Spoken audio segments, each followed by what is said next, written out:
Scientific temper और धर्मनिरपेक्षता पे काफी जोर है दस्तावेज में।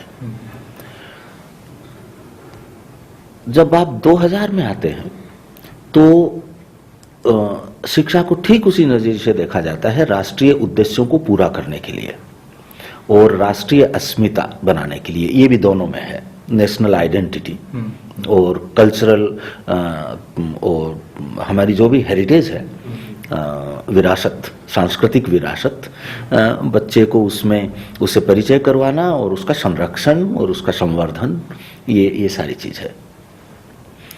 लेकिन 1988 के दस्तावेज में जब हम राष्ट्रीय धरोहर और विरासत की बात करते हैं और उसके संरक्षण की बात करते हैं तो ये महसूस नहीं होता कि आप उस पर कोई अत्यधिक बल दे रहे हैं या दुनिया में जो वैचारिक विकास हो रहा है उसको छोड़ के आप उधर ही की बात ज़्यादा कर रहे हैं। 2000 के दस्तावेज को जब आप देखते हैं तो वो बाकी चीज़ें समान रखते हुए अत्यधिक बल इस पर राष्ट्रीय अस्मिता और सांस्कृतिक संरक्षण वगैरह पर है। कई जगह ऐसा भी लगता है कि जिस ढंग से 2000 के दस्तावेज में इस सारी बात को लिया गया है, इसकी व्याख्या की गई है, वो बार बार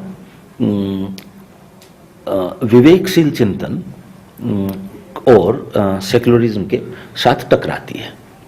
हालांकि उन्होंने अगले वाक्यों में उसको स्पष्ट करने की कोशिश की है, लेकिन वो भावना स्पष्ट हो जाती है। एक इंटरेस्टिंग बात है अपने यहाँ, हमारे यहाँ रिवाज साइंटिफिक टेम्पर कहने का है। विवेकशील चिंतन का विकास या डेवलपमेंट ऑफ रीजन या डेवलपमेंट ऑफ रेशनल थॉट या रेशनल इंक्वायरी नहीं कहते हम साइंटिफिक टेम्पर कहते हैं। साइंटिफिक टेम्पर रेशनल इंक्वायरी का एक छोटा हिस्सा है, लेकिन मुझे ऐसा लगता है कि इसके प्रचारित होने के दो कारण थे। एक तो नेहरू जी ये शब्द काम में लेते थे और ये अच्छा ही होगा उस जमाने में, और दूसरी बात मुझे नहीं पता कितने लोगों को पता है, लेकिन हमारे जो नागरिक की फंडामेंटल ड्यूटीज हम जिसको कहते हैं उनमें से एक साइंटिफिक टेम्पर का विकास है। एक शिक्षक के नाते मुझे हमेशा ऐसा लगता रहा है कि ये थोड़ा सा लंगड़ी अवधारणा है। लेकिन 2000 के दस्तावेज में इस दस्तावेज की जब आप बात करते हैं तो इसमें आप ये दस्तावेज भी राष्ट्रीय उद्देश्यों की पूर्ति के लिए है और राष्ट्रीय उद्देश्यों को कोई विरोध की बात नहीं है या उससे अलग हटने की बात नहीं है। लेकिन ये बात को दोबारा से मुदालियार कमीशन के जमाने से उठाता है और शिक्षा को लोकतंत्र के साथ जोड़ता है। और लोकतंत्र की एक मूल शर्त यह है कि हर इंसान अपने आप में महत्वपूर्ण है, अपने आप में वैल्यूएबल है।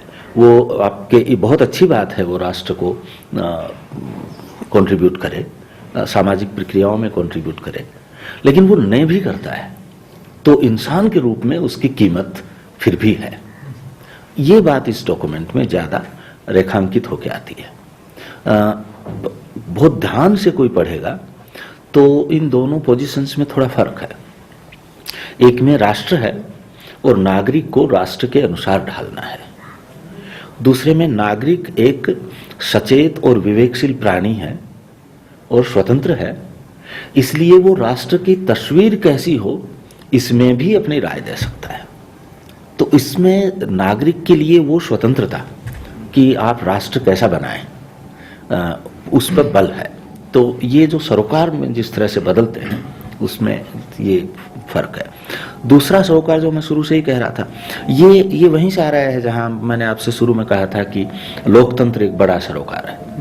तो मुझे ऐसा लगता है कि लोकतंत्र की परिभाषा इन तीनों दस्तावेजों में विकसित होती है और यहाँ पर वो अधिक पूर्ण है। संपूर्ण है ऐसा कुछ नहीं कह रहा हूँ, लेकिन तुलनात्मक रूप से। दूसरा, शिक्षण शास्त्रीय दृष्टि से जो दूसरा बड़ा परिवर्तन इन दस्तावेजों में है। पहले के जो दोनों दस्तावेज हैं वो भी कंस्ट्रक्टिविज्म की बात करते हैं, दोनों में ये शब्द है और दोनों में इसका बार बार कहा भी जाता है, बच्चा अपना ज्ञान स्वयं निर्माण करता है। लेकिन यहाँ कंस्ट्रक्टिविज्म को थोड़ी ज़्यादा विस्तार से व्याख्या करके और क्लासरूम में वैसा किया कैसे जा सकता है, इसके कुछ उदाहरण और उसके लिए कोशिश करने के तरीकों पर ज़्यादा विस्तार से लिखा गया है इसमें। ये दूसरा इम्पोर्टेंट फ़र्क है। कुछ बहुत सारे और भी फ़र्क हैं, लेकिन मोटा मोटी मुझे लगता है कि ये दो इम्पोर्टेंट फ़र्क हैं इसमें।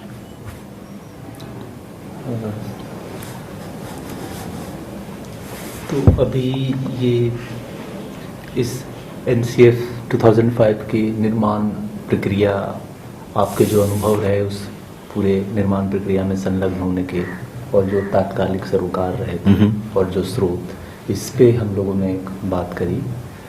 और एक इसके बाद जो महत्वपूर्ण बात ये होती है कि पाठ्यचर्या पे शिक्षाविदों में बहस होती रहती है, और पिछले सालों में 10-15 सालों में कहें तो बहुत सघन बहस हो रही है।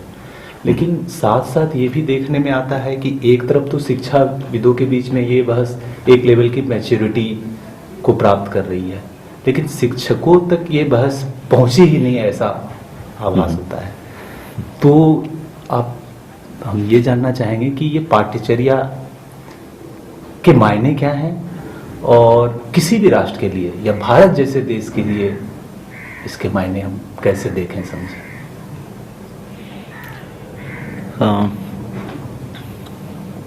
अपने सारे पाठ्यचर्या दस्तावेजों को आप पढ़ेंगे तो उसमें ये बहुत साफ हो जाएगा कि जो अंग्रेजी का शब्द करिकुलम है, पाठ्यचर्या एक्चुअली उसके समकक्ष या उसके अनुवाद के रूप में हम लोग काम में लेते हैं। जहाँ तक मेरे देखने में आया है, इसके लिए भारत में दो शब्द काम में लिए जाते हैं हिंदी में। बाकी भाषाओं में क्या काम में लिया जाता है मुझे बहुत जानकारी नहीं है। एक शब्द है पाठ्यचर्या। तो NCERT जो किताबें छापती है और कुछ और और राज्य वो करिकुलम का अनुवाद पाठ्यचर्या के रूप में करते हैं। राजस्थान में जब यही बात की जाती है तो वो उसको शिक्षाक्रम कहते हैं। तो राजस्थान का शब्द शिक्षाक्रम और NCERT का शब्द पाठ्यचर्या, मुझे ऐसा लगता है कि ये दोनों करिकुलम शब्द के अनुवाद हैं। अब दिक्कत ये है कि करिकुलम की अवधारणा स्वयं ही सारी दुनिया में कोई एक मत उस पर नहीं है। तो यदि हम मान लीजिए हम पाठ्यचर्या शब्द को काम में लें करिकुलम की जगह, तो अलग अलग लोग उसको अलग अलग ढंग से बात करते हैं। जब शिक्षाविद और खास करके शिक्षा दर्शन के लोग बात करते हैं तब वो कहते हैं कि चाहे आप सीधे सीधे उन उद्देश्यों को आर्टिकुलेट करें या न करें, शिक्षा के हमेशा उद्देश्य होते हैं। वो कई बार आर्टिकुलेटेड हो सकते हैं, कई बार इम्प्लिसिट हो सकते हैं। और शिक्षा क्रम या पाठ्यचर्या वो योजना है जिसके तहत काम करके कक्षाओं में स्कूलों में पढ़ा के आप उन उद्देश्यों की पूर्ति करते हैं, उन उद्देश्यों की प्राप्ति करते हैं। ये छोटी सी और नीट परिभाषा है। एक मोटे तौर पर आप ये कह सकते हैं कि शिक्षा के उद्देश्यों के लिए प्राप्ति की योजना। लेकिन जब इसका विश्लेषण शुरू हो जाता है, खासकर सामाजिक विज्ञान के लोग जब इसका विश्लेषण करते हैं, तो फिर इसमें से कई चीजें और निकल जाती हैं कि किसी राष्ट्र ने हो सकता है कि एक प्रकार की पाठ्यचर्या बना रखी हो और उसके कुछ उद्देश्य हों, और लेकिन जब स्कूल में वो पाठ्यचर्या लागू होती है तो उन उद्देश्यों के अलावा कुछ और चीजें भी हो जाती हैं। जब मान लीजिए स्कूल में तो आपने ये पाठ्यचर्या का उद्देश्य तो ये है कि सारे लोग हिंदी, गणित, विज्ञान या जो भी भाषाएं और आप पढ़ाते हैं उसमें बहुत अच्छी तरह से पढ़ें। और इसको पढ़ाने के लिए आप एक बड़ा लंबा कई वर्ष तक चलने वाला प्रोग्राम चलाते हैं, जिसमें एक आदमी पढ़ाता है बोर्ड पर खड़ा होकर और बाकी बच्चे अनुशासित ढंग से सामने बैठे होते हैं। तो ये जो व्यवस्था है कक्षा की, ये एक कुछ और चीजें जो आपने अपनी पाठ्यचर्या में कहीं नहीं लिखी, लेकिन उसके नतीजे के रूप में हो रही हैं। कि उन्होंने अथॉरिटी का आज्ञा पालन भी उसके साथ साथ सीख लिया, जो हो सकता है आपने अपने उद्देश्यों में लिखी ही नहीं थी।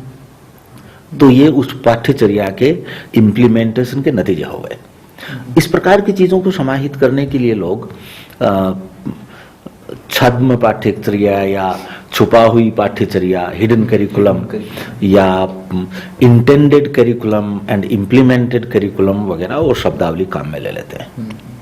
मेरा अपना मानना यह है कि ये सारे के सारे शब्द जो हैं वो डेरिवेटिव शब्दावली है और वो एक सोशल परिस्थिति के अध्ययन के लिए बनाई जाती है, तो बहुत उपयोगी है, लेकिन वो पाठ्यचर्या की अवधारणा जो मूल है, शिक्षा के उद्देश्यों की प्राप्ति की योजना, उस पर कोई असर नहीं डालती, उसके विरोध में नहीं खड़ी होती।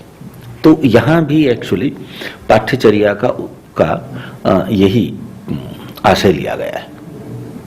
अब दूसरी बात यह है कि हमारे जैसे बड़े देश में जिसमें बहुत सारी विविधताएं हैं, ये पहली बात है। इसमें एक संघीय ढांचा है हमारे लोकतंत्र का, ये दूसरी बात है। शिक्षा का बहुत सारा इम्प्लीमेंटेशन का जिम्मा और वो किस तरह से बनेगी, ये सारा राज्यों के हाथ में होता है। और एक राष्ट्रीय स्तर पर हम एक राष्ट्र भी हैं, इसलिए एक समग्र स्वरूप जो सारे राष्ट्र में हो वो भी होना जरूरी है। तो ये सारी चीजें शामिल होती हैं जब हम लोग पाठ्यचर्या बनाते हैं। कुछ और देशों में नहीं होती है। जैसे इंग्लैंड में उन्होंने पाठ्यचर्या बनाई, यूके में, और वो लीगल डॉक्यूमेंट के रूप में सारे देश में लागू हो गया, सब स्कूलों को मानना होगा। हमारे यहाँ उस तरह का नहीं हो सकता। पहले तो आप इन तीनों दस्तावेजों को देखें तो आपको एकदम महसूस होगा कि पहले दोनों दस्तावेजों में, खासकर 1988 के दस्तावेज में, एक बहुत बड़ी चिंता यही है कि राष्ट्र में शिक्षा का उद्देश्य और पेडागोजिकल स्वरूप तो छोड़िए, ढांचा ही एक जैसा नहीं है। जैसे अभी जो जिसको हम कह रहे हैं कि 10+2, इसको स्थापित करने में हमको लगभग 20-25 वर्ष लगे थे। ये कोठारी कमीशन के तुरंत बाद प्रक्रियाएं शुरू हुई थी और 88-90 के आसपास तक आते आते पूरे राष्ट्र में ये ढांचा एक जैसा हुआ है। तो उन दस्तावेजों की एक बड़ी चिंता शिक्षा का राष्ट्रीय स्वरूप बनाना और राष्ट्रीय स्वरूप का एक हिस्सा ढांचा एक जैसा बनाना। दूसरा, इन दस्तावेजों में घोषित रूप से लिखा हुआ है कि स्कीम ऑफ स्टडीज एक जैसी बनाना। स्कीम ऑफ स्टडीज का मतलब है जैसे प्राइमरी में आप वहाँ की क्षेत्रीय भाषा पढ़ाते हैं, गणित पढ़ाते हैं और पर्यावरण अध्ययन पढ़ाते हैं, और उसके बाद कुछ और चीज़ें शामिल हैं जिनका लोगों को पता ही नहीं है तीनों दस्तावेज में, कला शिक्षण और स्वास्थ्य और से संबंधित शिक्षण। तो अब ये स्कीम ऑफ स्टडीज है। कल्पना ये है कि पूरे राष्ट्र में अलग अलग प्रांत, इनके अंदर क्या जाएगा उसमें कुछ भेद कर सकते हैं, लेकिन ये स्कीम ऑफ स्टडी एक तो वैसी होनी चाहिए और इसमें बच्चे की क्षमताएं हैं उनमें समकक्षता होनी चाहिए संपूर्ण राष्ट्र में। दूसरी जो चिंता है तीनों दस्तावेजों में, पहले दोनों में ज्यादा है, तीसरे में थोड़ी सी कम है, वो है राष्ट्रीय एकता। तो हमारा जो प्रसिद्ध नारा है विविधता में एकता, उसको पाठ्यचर्या को उसको संबोधित करना पड़ता है। और इसलिए तीनों पाठ्यचर्याओं में एक बात है जिसको कहते हैं कॉमन कोर। तो 10 ऐसी चीजें लिखी हुई हैं जो सारे पाठ्यचर्याओं में होनी चाहिए। तो इस बात को आप देखेंगे, इन सारी चीजों को मिला के ये जो 10 बातें हैं कॉमन कोर वाली, ये हमारी 1986 की शिक्षा नीति से आती है। ये उसमें कही गई है, उससे पहले भी इसका जिक्र हुआ है लेकिन उसमें डिफाइन की गई है। तो ये समान है। अब आप यदि पूरे राष्ट्र के लिए पाठ्यचर्या की बात करेंगे तो फिर आपको 3-4 चीजों का एक साथ ध्यान रखना पड़ेगा कि शिक्षा का ढांचा वर्षों और कक्षाओं के हिसाब वाला एक जैसा हो, स्कीम ऑफ स्टडीज एक जैसी हो, क्षमताएं एक जैसी हो और कॉमन कोर वाला हिस्सा सब में आए। और उसके बाद में सबके लिए विभिन्न प्रकार से अपने अपने पाठ्यचर्या दस्तावेज अलग अलग प्रांतों में बनाने की छूट है। तो इस दृष्टि से आप देखें तो ये पूरा का पूरा वर्कड आउट करिकुलम भी नहीं है, हम नहीं बना सकते। हमारे लिए नीतिगत दृष्टि से पूरे राष्ट्र के लिए एक पाठ्यक्रम या शिक्षा क्रम बना के या उसको करिकुलम बना के पूरे राष्ट्र में एक जैसा लगाना हमारे संविधान की भावना के विरुद्ध है और हमारी परिस्थितियां के भी विरुद्ध है। तो हम क्या कर सकते हैं? हम एक रूपरेखा जो शब्द है, फ्रेमवर्क नाम, तो ये जो फ्रेमवर्क, रूपरेखा अच्छा शब्द है, लेकिन मुझे ऐसा लगता है फ्रेमवर्क इसकी भावना को स्पष्ट रूप से अभिव्यक्त करता है। फ्रेमवर्क का मतलब होता है कि आपके कुछ मूल सिद्धांत हैं, आपने वो सिद्धांत एक साथ रख दिए और वो किस प्रकार से इंप्लीमेंट हो सकते हैं, उनके निहितार्थ क्या हैं, वो कुछ हद तक स्पष्ट कर दिया। और बाद में आपने लोगों से कहा कि भाई इन सिद्धांतों को मानते हुए, इनको बिना तोड़े आप अपनी अपनी प्रकार के पाठ्यक्रम बना लीजिए। तो इसलिए ये पाठ्यक्रम की रूपरेखा या पाठ्यचर्या की रूपरेखा या नेशनल करिकुलम फ्रेमवर्क है। ये करिकुलम वर्कड आउट करिकुलम नहीं है। और ये भी माना जाता है पूरी दुनिया में अभी, और भारत में तीनों दस्तावेज ये बात कहते हैं कि ये एक ऐसा राष्ट्रीय दस्तावेज है जिसमें मूल सिद्धांत लिखे हुए हैं और आगे हर प्रांत अपने अपने पाठ्यचर्या दस्तावेज बना सकता है। जो 2005 का दस्तावेज है वो तो ये कहता है कि हर स्कूल और हर जिला भी अपने अपने बना सकता है, और इसमें स्पष्ट रूप से लिखा हुआ है कि ये कोई बाध्यकारी और प्रेस्क्राइब्ड डॉक्यूमेंट नहीं है, ये इनेबलिंग डॉक्यूमेंट है। इनेबलिंग का मतलब है कि आपने मोटे मोटे सिद्धांत बता दिए और उनको कैसे लागू करें उसकी सामग्री उपलब्ध करवा दी। ये जो पोजीशन पेपर्स का विचार था वो इसीलिए है कि अब यदि ये सारा सेट कोई देखे, जो जो दस्तावेज है, मुख्य दस्तावेज national curriculum framework, 18 position papers, ये ऐसी संदर्भ सामग्री उपलब्ध करवाते हैं जिसमें यदि कोई जागरूक शिक्षक किसी स्कूल में बैठे हों तो इस संदर्भ सामग्री के आधार पर बहुत अच्छी पाठ्यचर्या अपने स्कूल के लिए आराम से बना सकते हैं। और फिर इनमें से हर पोजीशन पेपर में आगे और रेफरेंसेस दी हुई है, तो एक तरह से संदर्भ निर्माण का काम हुआ है।